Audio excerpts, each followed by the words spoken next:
देखने वाले एक ही वस्तु को तीन प्रकार से देखते हैं। योगी उसे अति निंदित शव के रूप में देखते हैं, कामी लोग सुंदर नारी के रूप में देखते हैं और कुत्ता उसे एक मांस के लौथड्डे के रूप में देखता है। पृथिव्यां त्रीणि रत्नानि जलमंत्रम सुभाषितम मूढ़य पाषाण खंडेशु रत्न संझा विधीयते। इस पृथ्वी पर तीन ही रत्न हैं, जल, अन्न और हितकारी वचन, परंतु मूर्ख लोग पत्थर के टुकड़े को रत्न कहते हैं। आत्मा पराधा वृक्षस्य फलान्येतानि देहिनाम दारिद्र्य रोग दुःखानि बंधन व्यसनानि च। दरिद्रता, रोग, दुख, बंधन तथा आपत्तियां, ये सब मनुष्य के अधर्म रूपी वृक्ष के मनुष्य जैसे कर्म करता है उसे वैसे ही फलों की प्राप्ति होती है। मनुष्य की दरिद्रता, दुखी होना, रोगों से युक्त रहना, सांसारिक बंधनों में फंसे रहना और इसके साथ अनेक प्रकार की आपत्तियां आदि आना, ये मनुष्य के दुष्कर्मों के ही फल हैं। इसलिए मनुष्य का कर्तव्य यह है कि वह शुभ कर्म करे ताकि उसका जीवन सुखपूर्वक बीते। आचार्य ने यहां कर्म के सिद्धांत का विवेचन करते हुए शुभ कार्य करने की प्रेरणा दी है, क्योंकि यही सुख का साधन है। पुनर्वित्तम पुनर्मित्रम पुनर्भार्या पुनर्मही एतत् सर्वम पुनर्लभ्यम न शरीरम पुनः पुनः। धन भी पुनः प्राप्त हो सकता है, मित्र भी मिल सकते हैं, पत्नी भी फिर से मिल सकती है। ये सब वस्तुएं मनुष्य को बार बार प्राप्त हो सकती है, परंतु यह शरीर बार बार प्राप्त नहीं हो सकता। बहुना चैव सत्वाना समवायो रिपुंजय वर्षाधारा धरो मेघस्त्रिणय रपि निवार्यते। निश्चित रूप से बहुत से मनुष्य मिलकर शत्रु को जीत सकते हैं। मनुष्यों का समुदाय अर्थात उनका संगठन शत्रु को जीतने में उसी प्रकार सफल रहता है जिस प्रकार इकट्ठे किए हुए तिनके जल की धारा को रोक देते हैं, अर्थात घास फूस का छप्पर वर्षा के पानी से रक्षा करता है।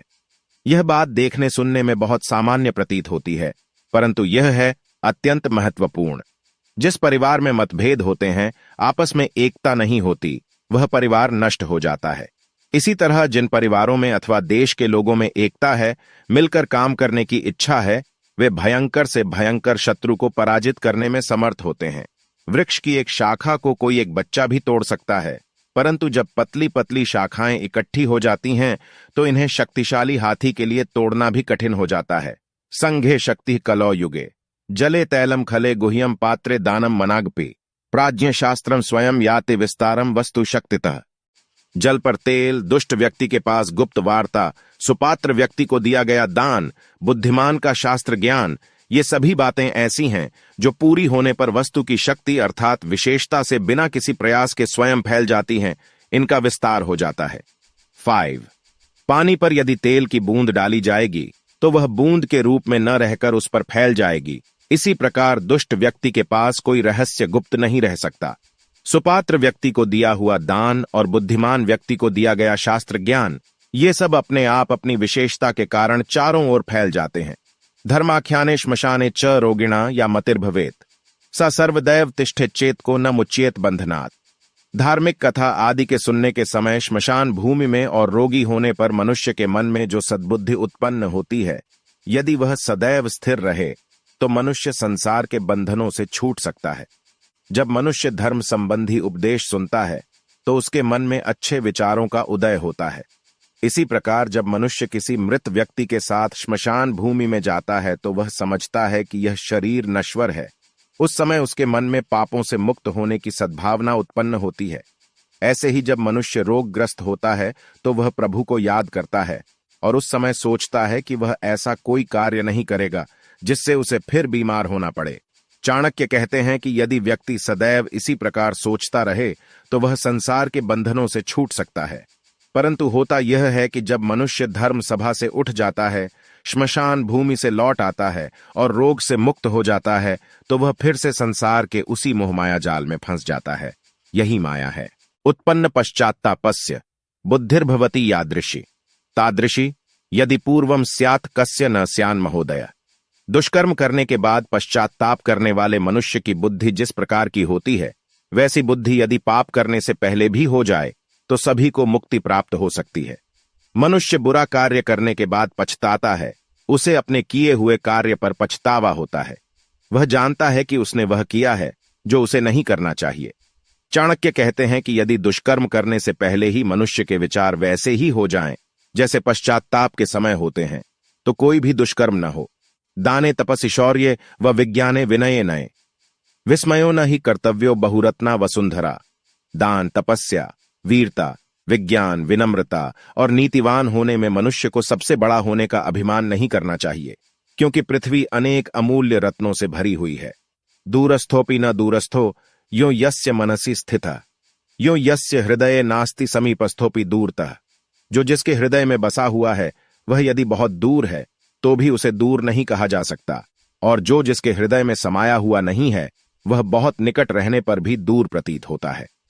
11911 जिन लोगों में सच्चा प्रेम है वे यदि एक दूसरे से बहुत दूर रहते हैं तो भी उन्हें दूर नहीं मानना चाहिए, परंतु जिसने किसी के दिल में घर नहीं किया वह पास रहने से भी दूर रहता है। आचार्य के अनुसार सच्चे प्रेम में दूरी का कोई महत्व नहीं है। यस्य चाप्रियमिच्छेत् तस्य ब्रूयात् सदा प्रियम व्याधो मृगवधम कर्तुं गीतम गायति सुस्वरम। जिसका बुरा करने की इच्छा हो उससे सदा मीठी बात करनी चाहिए, जैसे शिकारी हिरण को पकड़ने से पहले मीठी आवाज में गीत गाता है। इस श्लोक में एक सामान्य सांसारिक बात कही गई है। जो मन अपने पाप के कारण किसी का अहित चाहता है वह पहले सदा मीठी मीठी बातें करता है। जिस प्रकार हिरण आदि का शिकार करने से पहले शिकारी मधुर आवाज में गीत गाता है, सांप को पकड़ने वाला मस्त होकर बीन बजाता है। इस प्रकार ये दोनों मधुर स्वर के आकर्षण में बंधकर शिकारी के पास खुद आ जाते हैं तो शिकारी उन्हें पकड़ लेता है। जब तक दूसरे में असुरक्षा की भावना है उसके मर्म स्थल पर आघात नहीं किया जा सकता। चाणक्य कहते हैं कि दुष्ट व्यक्ति अहित करने की इच्छा से मीठी मीठी बातें करते हैं। ऐसा करके वे पहले रिझाते हैं फिर हानि पहुंचाते हैं। जुआरी पहले लाभ होने का लालच दिखाता है, जिससे भोला भाला व्यक्ति उसके जाल में फंसकर बड़ी सी रकम दाव में लगा देता है और अपनी हानि कर बैठता है। अत्यासन्ना विनाशाय दूरस्था न फल प्रदा सेवितव्यम मध्य भागेण राजा वह निर्गुरु स्त्रिया। राजा, अग्नि, गुरु और स्त्री इनके पास हर समय नहीं रहना चाहिए। ऐसा करने से मनुष्य को हानि हो सकती है, परंतु इनसे दूर रहने से भी मनुष्य को कोई लाभ नहीं होता। इसलिए इनसे व्यवहार करते समय व्यक्ति को बहुत सोच समझकर बीच का रास्ता अपनाना चाहिए। इसी को मध्यम मार्ग कहते हैं। मध्यम मार्ग का अर्थ है कि व्यक्ति को किसी वस्तु अथवा विचार में न तो अधिक लिप्त होना चाहिए और न ही उसका सर्वथा परित्याग करना चाहिए। मध्यम मार्ग में दोनों छोरों का परित्याग करना पड़ता है और एक बीच का रास्ता अपनाना पड़ता है। गौतम बुद्ध ने इसी मार्ग को अपनाने पर बल दिया था। श्री कृष्ण इसे समत्व कहते हैं। इसमें अति वर्जित है। अग्निरापः स्त्रियो मूर्खा सर्पा राजकुलानी च नित्यम यत्नेन सेव्यानि सद्यः प्राणहराणि षट। अग्नि, जल, स्त्रियां, मूर्ख, सांप और राज परिवार का सेवन करते समय मनुष्य को सदैव सावधान रहना चाहिए, क्योंकि ये छह कभी भी मृत्यु का कारण हो सकते हैं। स जीवति गुणा यस्य यस्य धर्मः स जीवति गुण धर्म विहीनस्य जीवितम निष्प्रयोजनम। संसार में वही जीवित रहता है जिसमें गुण और धर्म जीवित रहता है। गुणों और धर्म से रहित मनुष्य का जीवन व्यर्थ है। इस संसार में गुणी व्यक्तियों के जीवन को श्रेष्ठ माना गया है। इस प्रकार धर्मात्मा व्यक्तियों का जीवन ही जीवन है, परंतु जिस व्यक्ति में न तो कोई गुण है और न ही धर्म, उसका जीवन बिल्कुल व्यर्थ है। यदि छसी वशीकर्तुं जगदेकेन कर्मणा परापवाद सस्येभ्यो गांचरंतियों निवारय। हे मनुष्य, यदि तू किसी एक ही कर्म द्वारा सारे संसार को अपने वश में करना चाहता है तो तू दूसरों की निंदा करने वाली अपनी वाणी को वश में कर ले, अर्थात दूसरों की निंदा करना छोड़ दे। दूसरों की निंदा छोड़ने का अर्थ है अपनी आलोचना और दूसरों के गुणों को ग्रहण करना। ऐसा करने वाला सहज रूप से विश्व को जीत लेगा। प्रस्ताव सदृश्यम वाक्यम प्रभाव सदृश्यम प्रियम आत्मशक्तिस्मम कोपम यो जानाति स पंडितः। जो अवसर के अनुकूल बात करना जानता है, जो अपने यश और गरिमा के अनुकूल मधुर भाषण कर सकता है और जो अपनी शक्ति के अनुसार क्रोध करता है, उसी को वास्तव में विद्वान कहा जाता है। 1 वर्टिकल बार 15 वर्टिकल बार व्यक्ति को अवसर के अनुकूल ही वाक्यों का प्रयोग करना चाहिए और उस समय इस बात का सदैव ध्यान रखना चाहिए कि इससे प्रतिष्ठा बढ़ेगी अथवा घटेगी। जो व्यक्ति समय के अनुकूल बात नहीं करता, जिसे अपने मान अपमान का कोई ज्ञान नहीं या जो प्रिय भाषण अथवा मधुर भाषण करना नहीं जानता, वह मूर्ख है। जो व्यक्ति समय के अनुरूप बात करता है, अपनी शक्ति के अनुसार क्रोध करता है, वही पंडित अथवा सब कुछ जानने वाला विद्वान है। एक एवं पदार्थस्तु त्रिधा भवति वीक्षिता कुणपः कामिनी मांसम योगिभिः कामिभिः स्वभिः। एक ही चीज को देखने वाले प्राणी 3 प्रकार से देखते हैं।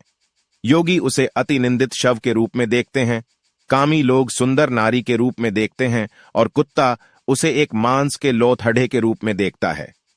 भेद दृष्टि का है, वस्तु तो एक ही है। जैसी दृष्टि वैसी सृष्टि, यह एक व्यावहारिक और दार्शनिक सिद्धांत है। आचार्य ने सुंदर उदाहरण से इसकी पुष्टि की है। सुसिद्ध मौषधम धर्मम गृहच्छिद्रम च मैथुनम कुभुक्तम कुतम चैव मतिमात्र प्रकाशेत। बुद्धिमान व्यक्ति को चाहिए कि सिद्ध की हुई औषधि अपने द्वारा किए जाने वाले धर्माचरण, घर के दोष, स्त्री के साथ संभोग, कुभोजन तथा सुने हुए निंदित वचन किसी के सामने प्रकट न करे। तावन्मीनेन नियंते कोकिलैश्चैव वासराः यावत् सर्वजनानंद दायिनी वाक् प्रवर्तते। जब तक सभी को आनंद देने वाली बसंत ऋतु आरंभ नहीं होती, तब तक कोयल मौन रहकर अपने दिन बिता देती है, अर्थात बसंत ऋतु के आने पर ही कोयल की कूक सुनाई देती है। 18। इसका भावार्थ है कि व्यक्ति को बड़े धैर्य से सही समय की प्रतीक्षा करनी चाहिए। सही समय पर कही गई सही बात ही असरदार होती है। धर्म धनम च धान्य च गुरोर्वचन मौषधम सुगृहीतम च कर्तव्यमन्यथा तु न जीवति। जीवन को सही से बिताने के लिए धर्म का आचरण, धन पैदा करना, अन्नों का संचय, गुरु के वचनों का पालन, अनेक प्रकार की औषधियों का संग्रह विधिपूर्वक और यत्न से करना चाहिए। मनुष्य को चाहिए कि धन, धर्म, अन्न, गुरु की कही हुई बातें और अनेक प्रकार की उपयोगी औषधियां का संग्रह करता रहे। जो मनुष्य ऐसा नहीं करता, उसे जीवन में तरह तरह की कठिनाइयों का सामना करना पड़ता है। त्याज दुर्जन संसर्ग भज साधु समागमम कुरु पुण्य महोरात्रम स्मर नित्य मणित्यताम। हे मनुष्य, दुष्टों के संग को त्याग दे और सज्जन पुरुषों का संग कर दिन रात अच्छे कार्य किया कर। सदैव संसार को नाशवान समझकर परमेश्वर का ध्यान किया कर। मनुष्य को जीवन में क्या करना चाहिए और क्या नहीं, इसी का सूत्र है। मानो यह श्लोक नैतिकता का सार संक्षेप निहित है इस श्लोक में। अध्याय का सार। इस अध्याय में सामान्य लोगों के लिए चाणक्य ने कुछ महत्वपूर्ण बातों की ओर ध्यान आकृष्ट किया है। वे कहते हैं कि इस पृथ्वी पर अन्न, जल और नीतियुक्त बातें, इन तीन को ही महत्वपूर्ण मानना चाहिए। उनके अनुसार ये तीन चीजें ही मनुष्य के लिए रत्न के समान हैं, अर्थात मनुष्य का इस संसार में इनके बिना कार्य व्यापार करना कठिन है। धनी से धनी व्यक्ति के लिए और अत्यंत निर्धन के लिए अन्न और जल एक जैसा महत्व रखते हैं। इसके साथ नीतियुक्त मधुरवाणी इसलिए आवश्यक है कि इससे मनुष्य का कल्याण होता है। आचार्य ने आगे कहा है कि यदि व्यक्ति दरिद्र है, रोगी है, दुखी है और बंधनों तथा कष्टों में पड़ा है, तो यह सब उसके अधर्म रूपी कार्यों का फल है। उनका कहना है कि इस संसार में जिन वस्तुओं को हम बहुत उपयोगी मानते हैं, उनमें से धन, मित्र, स्त्री, भूमि तथा मकान आदि मनुष्य को बार बार मिल सकते हैं, परंतु मनुष्य जीवन ऐसा है जो बड़ी कठिनाइयों से प्राप्त होता है। इसलिए मनुष्य को चाहिए कि वह अपने जीवन को सफल बनाने का प्रयत्न करे, धर्माचरण करे, न कि हर समय संसार के भोगों में फंसा रहकर अपने जीवन को व्यर्थ गंवा दे। प्रायः हर देश के निवासियों के लिए संगठित रहना प्राचीन काल से ही महत्वपूर्ण आवश्यकता रही है। इसलिए वे कहते हैं कि यदि निर्बल से निर्बल राष्ट्र संगठित रहेंगे, तो अत्यंत बलवान शत्रु को भी पराजित करना उनके लिए संभव होगा। इसी संदर्भ में वे आगे कहते हैं कि जीवन में कोई समय ऐसा भी आता है जब मनुष्य जीवन की वास्तविकता के बारे में सोचने लगता है। मनुष्य जब किसी धर्मोपदेश को सुनता है तो उसके मन में धर्माचरण की प्रवृत्ति जागृत होती है। जब मनुष्य किसी को अपने कंधे पर लादकर श्मशान भूमि में जाता है तो उसे ऐसा प्रतीत होता है कि यह जीवन नश्वर है, और जब मनुष्य किसी रोग से पीड़ित होता है तो प्रायः हाय हाय करता हुआ प्रभु को याद करता है। चाणक्य कहते हैं कि यदि मनुष्य सदा इसी प्रकार के विचार मन में रखे तो वह संसार के बंधनों से छूट सकता है। इसी संदर्भ में वे आगे कहते हैं कि मनुष्य जब कोई दुष्कर्म करता है तो उसके बाद वह पछताने लगता है, अर्थात उसकी बुद्धि में एक परिवर्तन होता है। यदि दुष्कर्म करने से पूर्व मनुष्य की बुद्धि उस दिशा में कार्य करे तो वह संसार के बंधनों से छूट सकता है। मोक्ष प्राप्ति में बाधक कार्यों की ओर संकेत करते हुए आचार्य का कहना है कि अभिमान मनुष्य को ले डूबता है। यदि कोई व्यक्ति यह समझता है कि उसके जैसा तपस्वी, दानी, शूरवीर और ज्ञानवान कोई दूसरा नहीं है, तो यह उसका भ्रम है, क्योंकि संसार इतना विशाल है कि उसमें एक से बढ़कर एक गुणी व्यक्ति हैं।